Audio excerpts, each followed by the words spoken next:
울지 못하니 울어도 못하네. 십자가에 달려서 예수 고난 당했네. 나를 구원하시니 예수밖에 없네. 힘써도 못하네. 말과 뜻과 행실이 깨끗하고 착해도 다시 나게 못하니 힘써도 못하네. 십자가에 달려서 예수 고난 당했네. 나를 구원하시니 예수밖에 없네.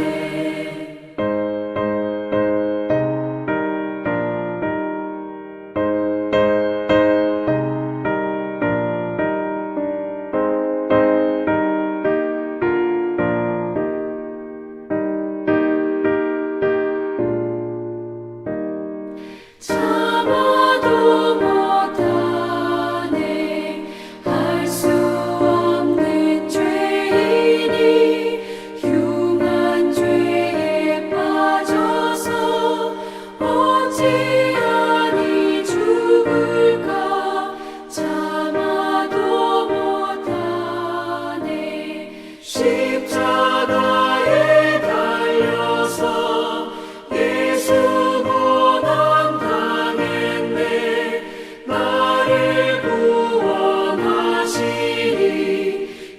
예수밖에 없네. 믿으면 되겠네.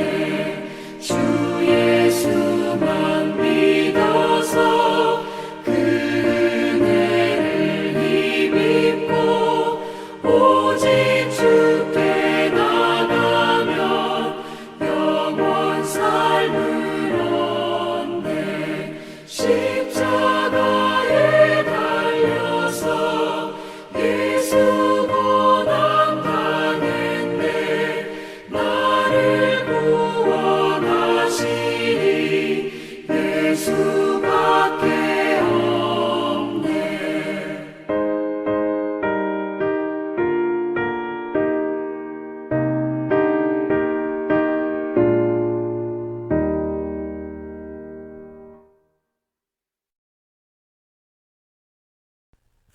금요일 새벽기도 나오신 성도님들을 예수님의 이름으로 환영하고 축복합니다. 오늘 하나님 말씀은 스가랴서 5장 1절부터 11절 말씀으로서 심판 전 심판의 모습이라는 제목으로 전하도록 하겠습니다. 스가랴서 5장 1절부터 11절 말씀입니다. 내가 다시 눈을 들어본즉 날아가는 두루마리가 있더라. 그가 내게 묻되 네가 무엇을 보느냐 하기로 내가 대답하되 날아가는 두루마리를 보나이다. 그 길이가 20규빗이요 너비가 10규빗이니이다. 그가 내게 이르되 이는 온 땅 위에 내리는 저주라. 도둑질하는 자는 이쪽 글대로 끊어지고 맹세하는 자는 그 저쪽 글대로 끊어지리라 하니 만군의 여호와께서 이르시되 내가 이것을 보낸다니 도둑의 집에도 들어가며 내 이름을 가리켜 망령되이 맹세하는 자의 집에도 들어가서 그의 집에 머무르며 그 집을 나무와 돌과 아울러 사르리라 하셨느니라 하니라. 내게 말하던 천사가 나와서 내게 이르되 너는 눈을 들어 나오는 이것이 무엇인가 보라 하기로 내가 묻되 이것이 무엇이니까 하니 그가 이르되 나오는 이것이 에바이니라 하시고 또 이르되 온 땅에서 그들의 모양이 이러하니라. 이 에바 가운데에는 한 여인이 앉았느니라 하니 그때 둥근 납 한 조각이 들리더라. 그가 이르되 이는 악이라 하고 그 여인을 에바 속으로 던져놓고 납 조각을 에바 아귀 위에 던져 덮더라. 내가 또 눈을 들어본즉 두 여인이 나오는데 하기의 날개 같은 날개가 있고 그 날개에 바람이 있더라. 그들이 그 에바를 천지 사이에 들었기로 내가 네게 말하는 천사에게 묻되 그들이 에바를 어디로 옮겨가나이까 하니 그가 내게 이르되 그들이 신할 땅으로 가서 그것을 위하여 집을 지으려 함이니라. 준공되면 그것이 제 처소에 머물게 되리라 하더라. 아멘. 네, 오늘 말씀 제목은 심판 전 심판의 모습이라는 제목으로 전하도록 하겠습니다. 오늘 이 말씀은 스가랴서에서 심판의 말씀입니다. 여태까지 저희가 봤던 것은 주님께서 주님의 백성에게 희망과 소망의 말씀을 쭉 주셨습니다. 어떻게 주님께서 위로해 주시는지 스가랴 1장에 말씀해 주셨고, 그리고 잿더미 위에서도 어떻게 주님께서 소망을 주실지 2장에서 말씀해 주셨고, 3장에는 저희의 재판장이 저희의 구원자가 될 거라고 놀라운 그렇게 말씀을 해 주셨습니다. 그런데 오늘 말씀은 그리고 4장은 오직 주님의 영으로서 이 모든 것을, 주님의 성전과 앞으로 세워질 주님의 나라를 주님께서 주님의 영으로 이루시겠다. 우리의 힘과 우리의 권력이 아니라, 그렇게 말씀하셨습니다. 그러시면서 주님께서는 소망을 말씀해 주시고, 그리고 앞으로 어떤 게 일어날지 말씀해 주시고, 그리고 그것을 하나님의 주권으로 이루신다고 말씀해 주셨습니다. 오늘은 주님께서 하나님의 주권으로 어떻게 악을 다스리시는지, 그리고 어떻게 죄인들을 심판하실지, 그리고 어떻게 죄를 사랑하는 자들이 더욱더 죄를 많이 져서 심판에 이르도록 주님께서 저주를 하실지, 그 세 개를 말씀하십니다. 사실 오늘 말씀이나 어제 말씀이나 공통점이 뭐냐면 주님께서 주권을 가지고 계시다는 거예요. 성전의 건축도, 그리고 영원한 주님의 나라, 영원한 주님의 성전도 인간의 노력이 아니라, 우리의 힘이나 권력이나 무슨 군대가 아니라 오직 주님의 거룩한 영으로 이루신다는 겁니다. 우리의 구원과 그리고 우리가 하나님 나라에 들어가는 것, 예수 그리스도께서 하셔야죠. 오직 주님의 거룩한 분이, 그리고 그 후에는 성령이 오셔서 우리의 구원을 이루셔야죠. 그래서 오직 주님의 영으로 하신다는 겁니다. 우리의 구원도 주님의 주권으로, 그리고 심판도, 악의 심판도 주님의 주권으로 한다는 게 바로 오늘 말씀입니다. 사실 오늘 말씀은 굉장히 이해하기 난해한 구절입니다.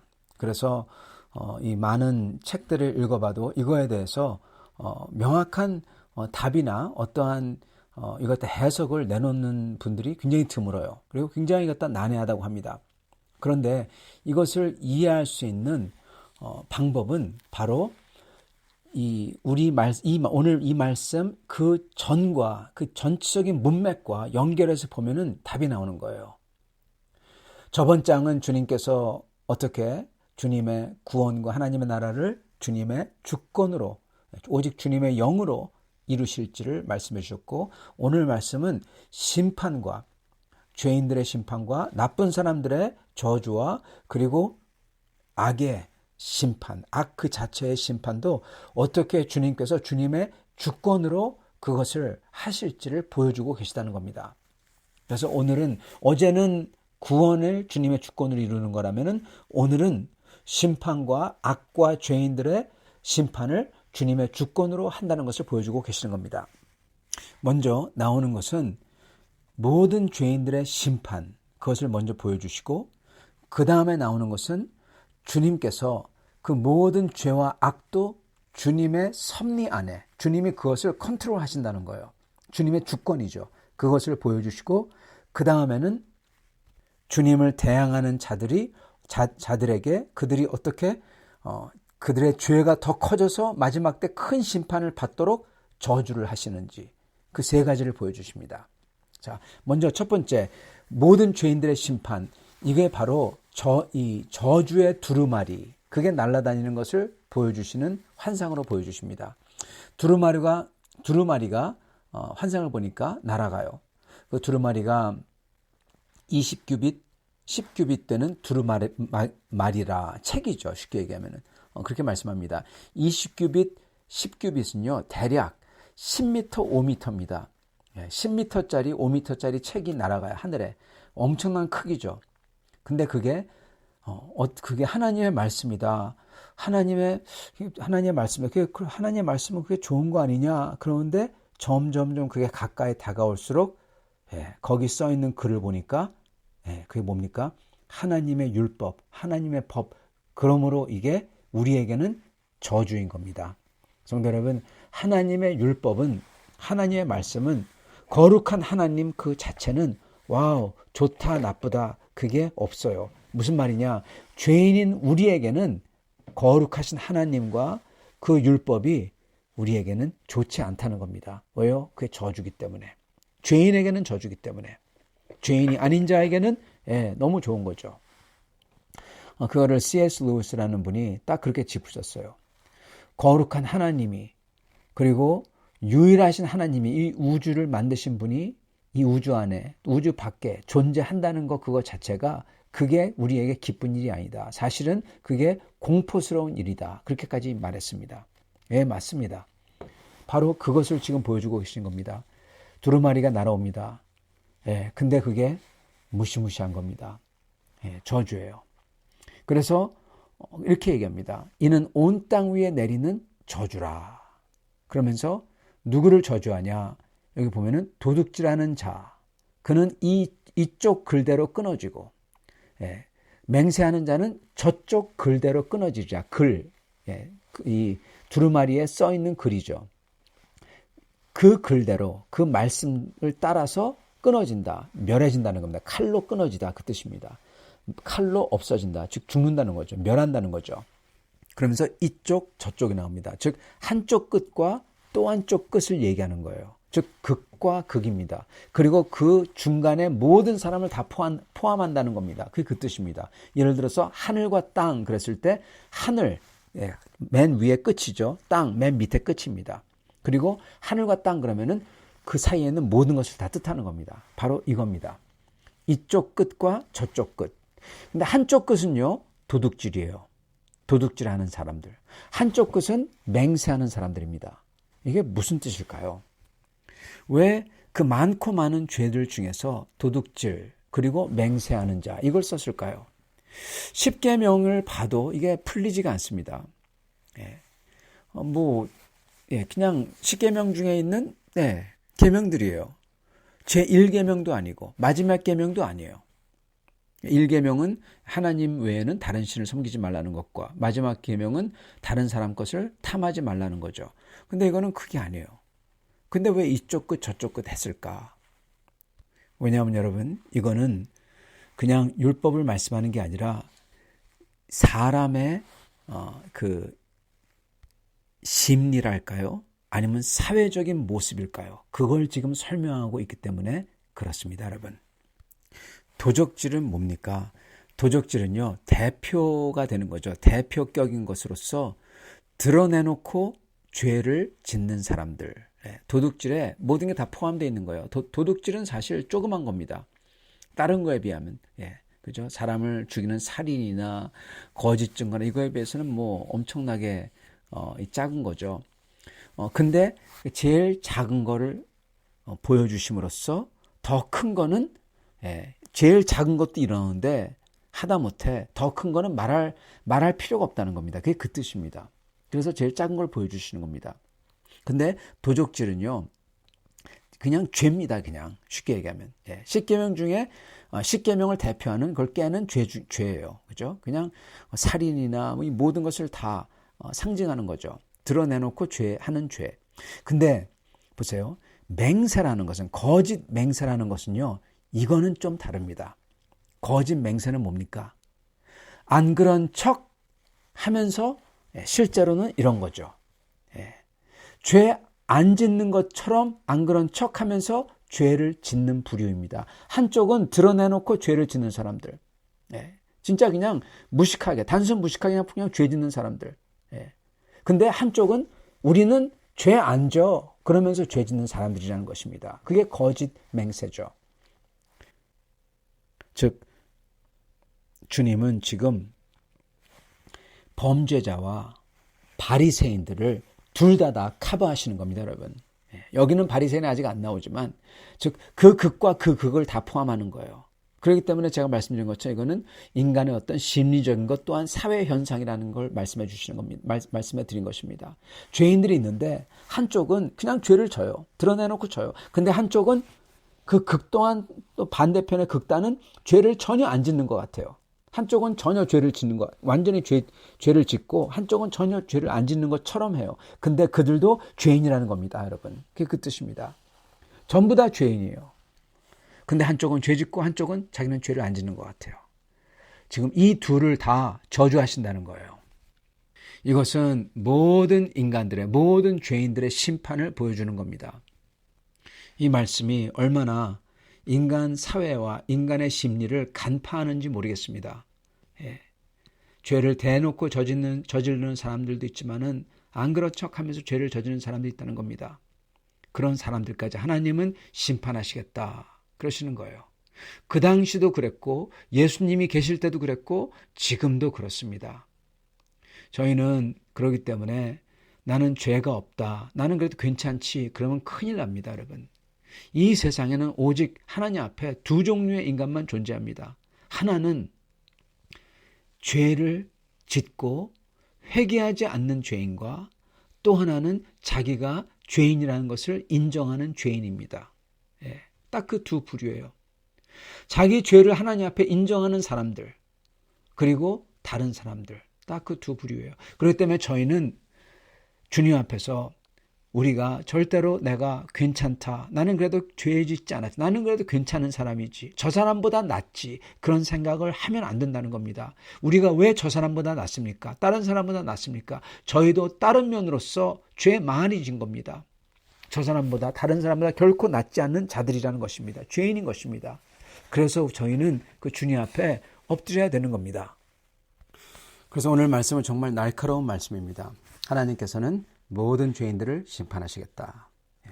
자, 그 다음에 나오는 이 환상은 이 어떠한 여자가, 여인이, 그리고 먼저 에바가 나오죠. 에바라는 것은 여러분 쉽게 얘기하면 뒤주입니다. 뒤주. 예를 들어서 뒤주라고 하면은 이렇게 커다란 이 쌀을 담아두는 그런 거 있잖아요. 네, 그런 겁니다. 한 에바는 22리터 정도의 그릇입니다. 그래서 그게 나오고, 그런 다음에 한 여인이 나오고, 주님께서는 이 여인을 보러 이것은 모든 온 땅에서 그들의 모양이 이러하니라 그렇게 하신 다음에 주님께서는 이는 악이라 8절에 그렇게 말씀하십니다. 그래서 이 여인이 이 세상의 모든 악을 상징하는 존재예요. 마치 이거는 창세기로 가기도 하고요. 이거는 요한계시록으로 가기도 합니다. 이게 무슨 말이냐면 창세기에 하와가 이 죄를 짓잖아요. 그러니까 마치 그 죄를 지은 그 사람을 대표하는 식의 그러한 상징적인 존재라는 겁니다. 그래서 이는 악이라, 그들의 모양이 이러하니라. 그리고 또 요한계시록을 보면, 요한계시록은 사실 이 스가랴서를 많이 인용을 합니다. 어떻게 보면요. 그래서 거기 보면은 한 여인이 나오죠. 요한계시록 11장인가 그럴 거예요.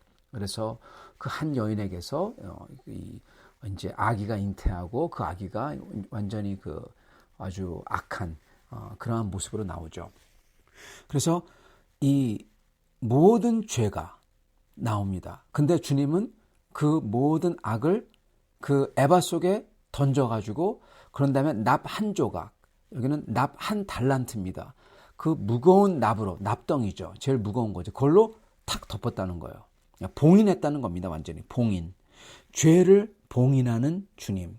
즉 우리가 보는 이 세상에 일어나는 모든 악함, 이게 어떻게 보면 하나님이 안 계시기 때문에 일어나나 그런 생각을 하는데, 하나님께서 이 모든 악을 주님의 섭리 안에 다스리신다는 거예요.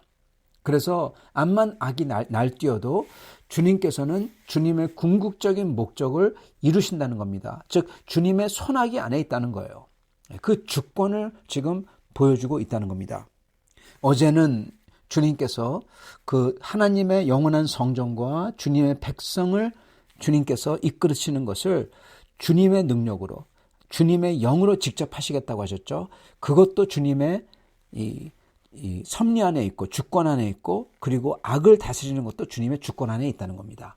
자, 그런 다음에 정말 신기한 게 또 나오는데 그 봉인된 악을 들어서 천사들이 두 여자같이 보이는 그리고 날개를 다른 존재, 천사죠. 천사들이 그것을 들어서 신할에 갖다 놨다. 그렇게 얘기합니다.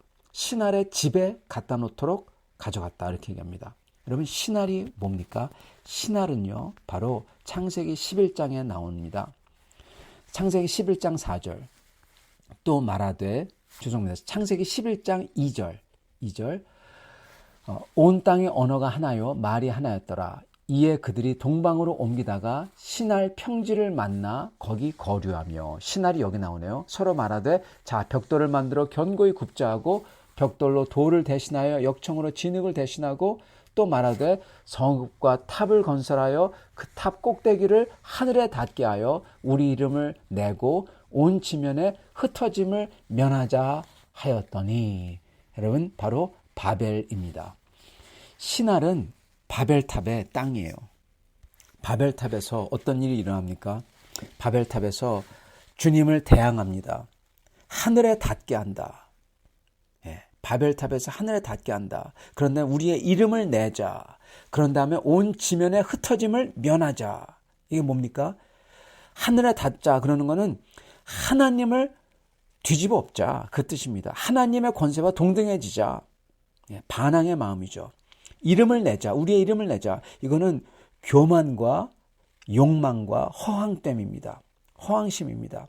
그런 다음에 흩어짐을 막자. 즉 자기들의 욕망, 힘과 완력, 이것으로서 우리 멋대로 하겠다. 이겁니다. 이게 큰 죄죠.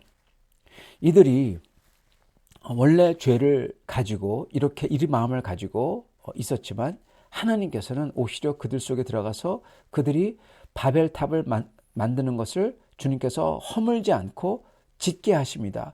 그러나 그들의 언어를 혼잡하게 하사, 즉 카오스죠. 혼돈이 오게 하사 그들이 스스로 흩어지게 하십니다. 이거는 심판을 받을 사람들이죠. 근데 죄를 사랑하고 따르는 사람들, 심판을 받을 사람들이 그들이 스스로 그들의 죄를 더 짓도록 하는 겁니다. 하게 하시는 겁니다. 죄가 더 커져서 결국 가서는 카오스, 혼돈에 빠지고 그리고 결국 가서는 흩어지는, 뿔뿔이 흩어지는 심판을 받도록 하신 저주인 것입니다. 그래서 이 악을, 이 여인으로 상징되는 악을 가둬서 봉인해서 신할 땅에 그 집에 바벨탑이죠. 그 집에 갖다 놓는다. 이건 무슨 얘기냐? 이거는 그 악이 거기서 판치도록 한다는 겁니다. 즉 주님을 대항하는 자들, 바벨탑에 있었던 사람들처럼 그러한 바벨탑을 쫓는 사람들, 지금도 바벨탑을 쫓는 사람들에게 이 악을 갖다 줌으로써 그들의 죄가 더 커져서 마지막 때에는 결국 가서 심판을 피할 수 없도록 그들의 심판을 극대화하는 저주를 내리신다는 겁니다. 여러분, 저희는 저희의 죄로서 심판을 받습니다. 저의 죄로서 심판을 받아요. 누가 우리를 죄짓도록 만든 게 아닙니다. 그러나 죄를 사랑하는 사람들은, 그리고 주님께 대항하는 사람들, 교만과 허황됨과 그리고 완력을 신봉하는 사람들, 그들은 주님께서는 그들의 죄가 더 커지도록 하는 저주를 내리신다는 거예요. 저주지만 그들 스스로 선택해서 더 큰 죄를 져요. 더 교만해지고 더 허황되고 더 힘과 완력을 쫓고 그리고 반항하고 하나님께 대들고 더 커지는 겁니다. 그래서 결국 마지막 때 가서는 큰 심판을 받을 수밖에 없는 거죠. 이게 저주입니다. 성도 여러분, 이게 주님께서 택하지 않은 자들, 이 악인들을 향한 주님의 심판 전에 심판이고 저주인 것입니다. 사랑하는 성도 여러분, 저희는요, 혹 행여나 이것을 피하기 위해서, 저희가 거기 물론 끼지 않겠지만은 이것을 피하기 위해서 저희들의 그 하나님에게 대한 그 반항의 마음이 생길 때 그것을 쫓아가면 안 됩니다. 교만이 생길 때 그것을 더 이상 쫓아가면 안 됩니다. 허황된 것이 생길 때 허황된 것을 자꾸만 쫓아가면 안 돼요. 완력을 쫓아가면 안 됩니다. 저희가 어느 순간 분명히 압니다. 내가 반항하는 마음을 갖고 있구나. 내가 교만됐구나. 내가 허황된 짓을 하고 있구나. 내가 완력으로서 폭력을 쓰는구나. 때리는 게 폭력이 아닙니다, 여러분. 말로써 폭력을 할 수도 있고, 다른 사람을 은근하게 뒤에서 험담함으로써 폭력을 할 수 있고, 여러분 그것을 아는 순간 저희는 얼른 죄가 더 커지지 않도록 얼른 그것을 내려놓고 주님 앞에 나와서 아이고 주님, 내가 이렇습니다. 고백을 해야 됩니다. 시인을 해야 됩니다. 우리의 죄가 더 커지도록 하는 것은 여러분 저주입니다. 그래서 큰 심판을 받게 되는 것입니다. 사랑하는 성도 여러분, 주님은 마지막 때에 가서 도둑질하는 사람들과 거짓 맹세하는 자들을 둘 다 심판하실 거라고 했습니다. 즉 대놓고 죄를 짓는 사람들과 죄를 안 짓는 척하면서 뒤에서 더 사악하게 바리새인들처럼 그러한 위선적으로 죄를 짓는 사람들, 하나님은 다 아시고 숨길 수 없다는 겁니다. 다 심판하신다는 겁니다. 그리고 주님께서는 저희가 볼 때 악하고 그리고 끔찍한 것, 이것마저도 주님의 손아귀 위에 있고 주님께서 그것을 사용하셔서 악한 자들, 멸망당할 자들의 죄가 더 커지고 그리고 결국 가서는 심판받을 수밖에 없도록 만드실 거라는 겁니다. 저희가 이것을 알기 때문에 저희는 어느 때라도 저희는 주님 앞에 엎드리는 사람이 되겠습니다. 주 앞에 저희의 모습들을 다시금 고백하며 행여나 내가 그래도 괜찮은 사람이라 그렇게 생각하진 않는지, 저희는 죄인입니다. 행여나 내가 다른 사람들을 미워하고 다른 사람들에게 폭력을 쓰고 허황된 것을 쫓고 교만하고 주님에게 반항하지는 않는지, 그러한 마음이 생길 때마다 엎드리며 다시금 주님 앞에 돌아오는 백성이 되주시길 바랍니다. 주님께서 그러는 사람마다 다시금 회복해 주시고 주님의 영으로서, 오직 능이나 권세로 안 되는 주님의 영으로서 저희를 주님 앞으로 이끌어 주실 것입니다. 이렇게 이끌림을 받으시는 성도님들 다들 되주시기를 축원합니다. 같이 기도하겠습니다. 주님, 감사와 찬양을 드립니다. 오늘 말씀을 통해서 주님께서 이 세상을 어떻게 심판할지 오늘 이 환상들을 통해서 알려주시니 감사합니다. 주여, 주께서 참으로 주님의 눈동자는 모든 것을 다 꿰뚫어 보시고 거짓 맹세하는 자들과 그리고 도둑질하는 자들, 이 극과 극의 모든 자들을 다 심판하실 것이니 저희가 그 주님 앞에 엎드리게 하여 주시옵소서. 저희가 교만하거나 위선하거나 저희가 온전하다고 생각하지 않게 하여 주시옵시고 오직 용서받은 죄인으로서 항상 주 앞에 엎드리며 주님 앞에 긍휼을 구하는 자들이 되게 하여 주시옵시고, 그렇게 심령이 가난한 자들마다 주님께서 오셔서 주님의 영으로 새롭게 하사 주님을 따라갈 수 있는 능력을 허락하여 주시옵소서. 우리 사랑하는 성도들, 주님께서 함께 계셔 주시고 주께서 안수하사 그들의 영혼뿐만 아니라 그들의 육체도 강건케 하사 주님을 따라갈 수 있도록 축복하여 주시옵소서. 예수 그리스도 받들어 기도드리옵나이다. 아멘.